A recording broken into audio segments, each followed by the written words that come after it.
Hi viewers, welcome back to my YouTube channel. आप देख रहे हैं इंग्लिश लर्निंग क्रेज। अक्सर ऐसा होता है कि हम जिस सिचुएशन में होते हैं या तो हम उसकी अच्छाई बयान करते हैं या फिर बुराई बयान करते हैं। तो ऐसे अल्फाज जो किसी भी चीज़ की, किसी सिचुएशन की, किसी की हालत को बयान करते हैं, वो हालत अच्छी भी हो सकती है और बुरी भी हो सकती है।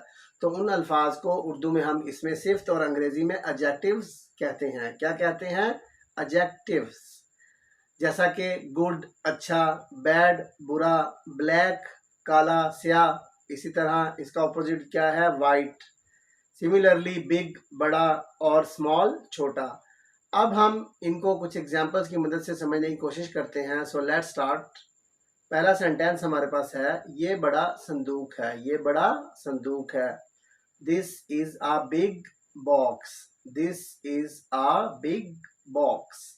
सेकंड एग्जाम्पल हमारे पास जो है वो है, आसमान नीला है, यानी आसमान का रंग कौन सा है? नीला है। The sky is blue. The sky is blue. Sentence number 3 है, वो एक पुराना कोट है। वो एक पुराना कोट है। That is an old coat. That is an old coat.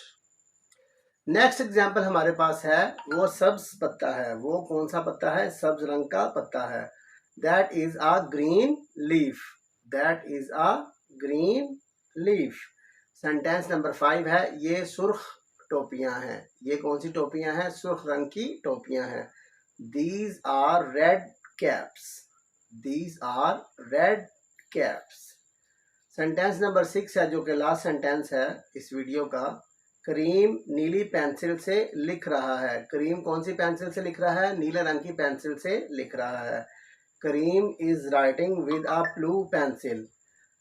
अब आप देखें, इन सब जुमलों में जो वर्ड्स मैं आपसे डिस्कस करने जा रहा हूं, ये क्या हैं? ये एडजेक्टिव्स हैं। नंबर 1 पे था ब्लू, उसके बाद ओल्ड, इसी तरह ग्रीन, रेड। ये सारे अल्फाज जो हैं किसी चीज़ की हालत को, सिचुएशन को बयान कर रहे हैं। और ये सिचुएशन ज़रूरी नहीं अच्छी हो, ये बुरी भी हो सकती है। फॉर एग्जांपल, अगर आप कोई क्रिकेट मैच देखते हैं, कोई अच्छी शॉट लगती है तो कहते हैं good shot, nice shot, superb shot.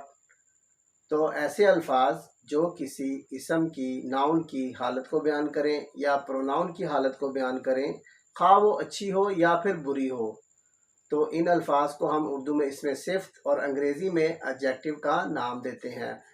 I hope कि आपको एडजेक्टिव का कंसेप्ट क्लियर हो गया होगा। अगर अभी भी आपके जहन में कोई कंफ्यूजन है, सो आप कमेंट सेक्शन में मुझसे क्वेश्चन कर सकते हैं। Thanks for watching.